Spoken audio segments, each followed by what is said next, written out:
I've been following the discussions of the report of the European Union. And I've been very highly disappointed. I've been disappointed because the tenor of the discussion does not assert national independence and sovereignty. It is clear from all the conversations that have been going on in this country since this report became public that the Ghanaian elite is still looking for validation from our former colonial exploiters and oppressors. And I feel very deeply sad about this situation. We go for an election and we are waiting for the EU to tell us that the election went well or didn't go well. We draw up a national budget and we are looking for approval from this colonial, neo-colonial, imperialist institutions. Whatever we do in this country, 63 or 64 years after independence, we are still looking for validation from these predatory forces, institutions, and countries. And that is what makes me sad. Now, this is one part of my reaction to what has been going on since this report was released.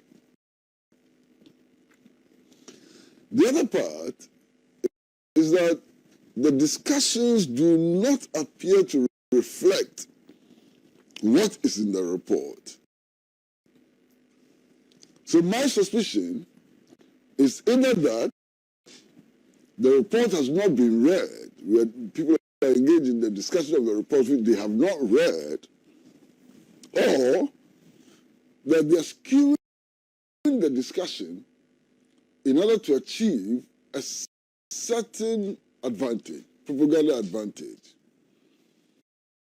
So everybody takes a part of the report and is running with that report. I have come to the conclusion that this report is absolutely hopeless and useless. And that this report tells us absolutely nothing about the last elections. Indeed, anybody who was not in Ghana can write this report. This report is absolutely useless. And I'll demonstrate that.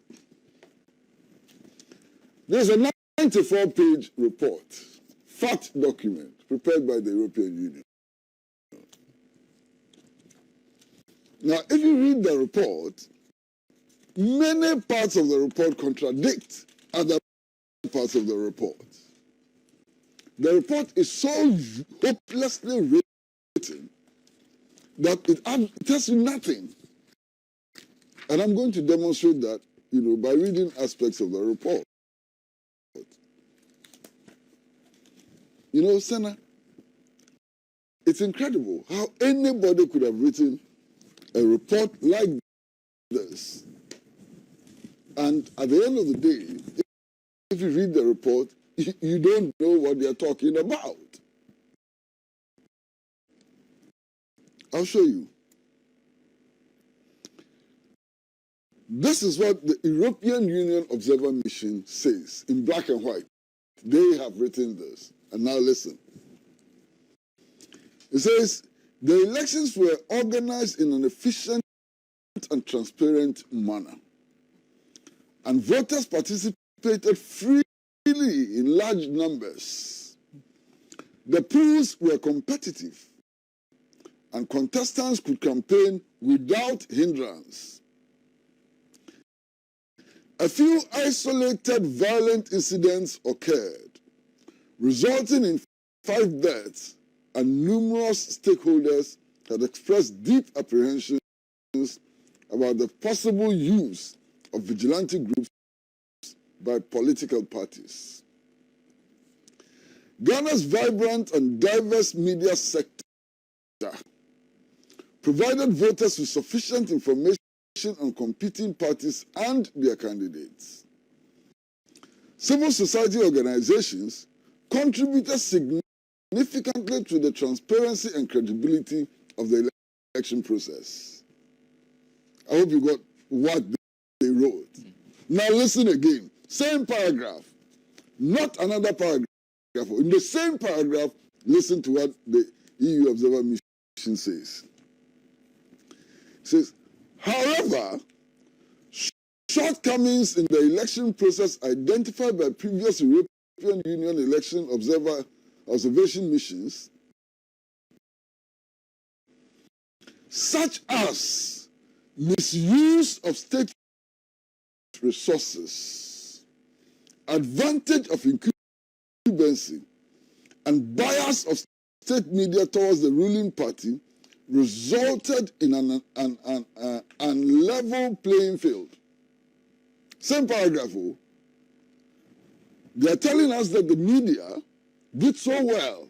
Everybody was given an opportunity to express themselves. The public was so well informed by the media and so on.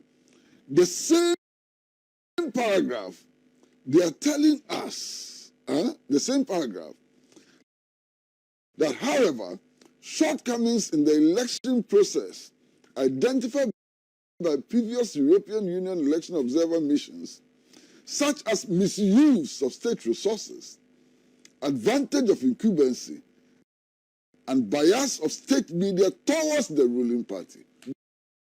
Bias of state media towards the ruling party resulted in an unlevel playing field.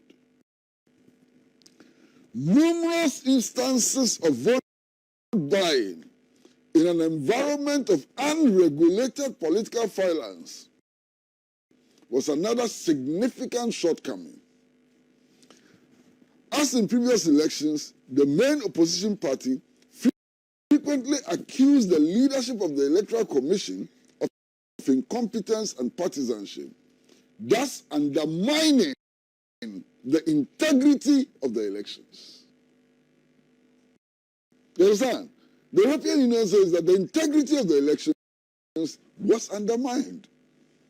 At the same time, they tell us that the elections were organized in an efficient and transparent manner, and voters participated freely in large numbers and so on. Now, this is another part which is interesting. And this is the European Union mission. It says that the legal framework incorporates all relevant international legal instruments for the conduct of credible and competitive elections. Ghana's constitution broadly guarantees all human rights and freedoms necessary for the conduct of democratic elections, including the right to vote and the right to stand for elections. Freedoms of assembly, association, movement, and expression, as well as equality and due process of the law. Then it says, however, gaps in the legal framework identified by previous election observer missions remain unaddressed. So now, are you not getting confused? Are you not getting confused? This is the European Union Observer Mission. This is their report. These include a lack of finance. These include a lack of campaign finance regulation and no deadlines for adjudication of parliamentary and election petitions. I'm totally confused.